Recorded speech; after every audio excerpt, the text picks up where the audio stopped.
जी, मैं हूँ सादिया नौरीन। आज हम देखेंगे किम फिल्बी का चौथा पार्ट, जिसमें किम फिल्बी के दोस्त के बारे में कौन सी अहम बातें बताई जाती है और किम फिल्बी क्या फैसला करता है। तो चलिए शुरू करते हैं। कमरे में खामोशी थी, इतनी गहरी कि किम को अपनी सांस भी भारी लग रही थी। सामने बैठा वो आदमी जिसकी आंखों में ना रहम था ना शक, सिर्फ इख्तियार था। वो देर तक देखता रहा, जैसे किम की रूह को पढ़ रहा हो। फिर आहिस्ता बोला, तुमने हमें मालूमात दी, नाम दिए, रास्ते दिए। अब वक्त आ गया है कि तुम हमें एक इंसान दो। किम ने पलक झपकाई। इंसान? वो मुस्कराया। एक ऐसा इंसान जिस पर दुनिया अंधा एतमाद करती है। किम समझ गया, ये मिशन किसी नक्शे पर नहीं था, ये किसी सरहद पर नहीं था, ये किसी फाइल में नहीं लिखा था। ये एक जिंदा हदफ था।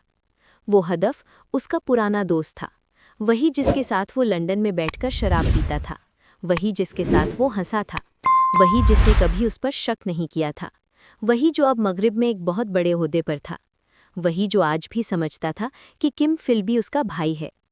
किम की जुबान खुश्क हो गई। वो आदमी झुका और आहिस्ता बोला, तुम इसे वापस हमारे पास लाओगे, चाहे जिंदा चाहे टूटा हुआ। ये हुक्म था, दरख्वास्त नहीं, इंतखाब नहीं। किम ने सर हिलाया, क्योंकि वो जानता था इनकार की यहाँ कीमत मौत होती है। चंद दिन बाद वो एक और जहाज में था।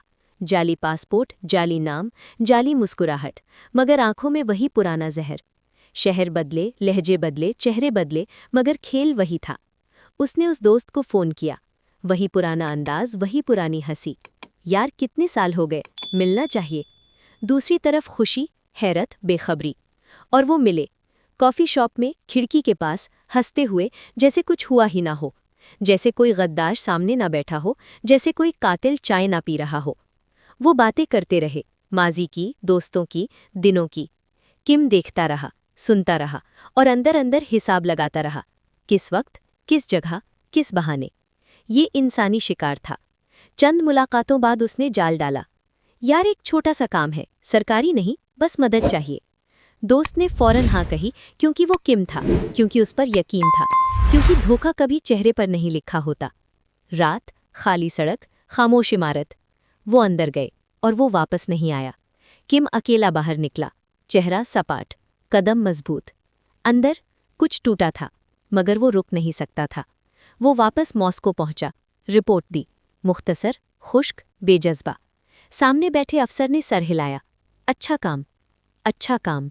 2 लफ्ज़ और एक जिंदगी खत्म।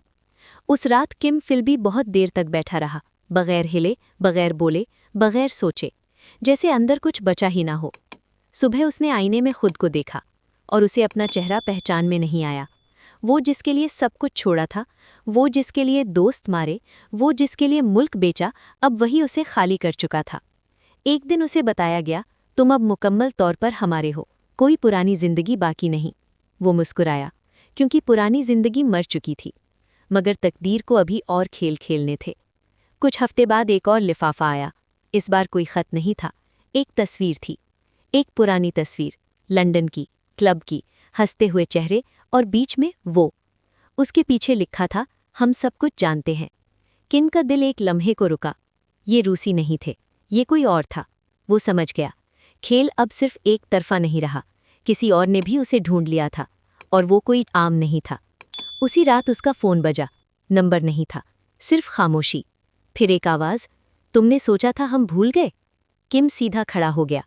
ये आवाज़ वो पहचानता था। ये लंदन की थी, ये MI6 की थी। और उसी लम्हे किम फिल्बी को पहली बार एहसास हुआ कि वो जिस खेल को जीता समझ रहा था, वो दरअसल कभी ख़त्म नहीं हुआ था। इस कहानी का अगला पार्ट देखने के लिए हमारे साथ जुड़े रहिए। फिर मिलते हैं कहानी के अगले पार्ट में। तब तक के लिए अल्लाह हाफिज़।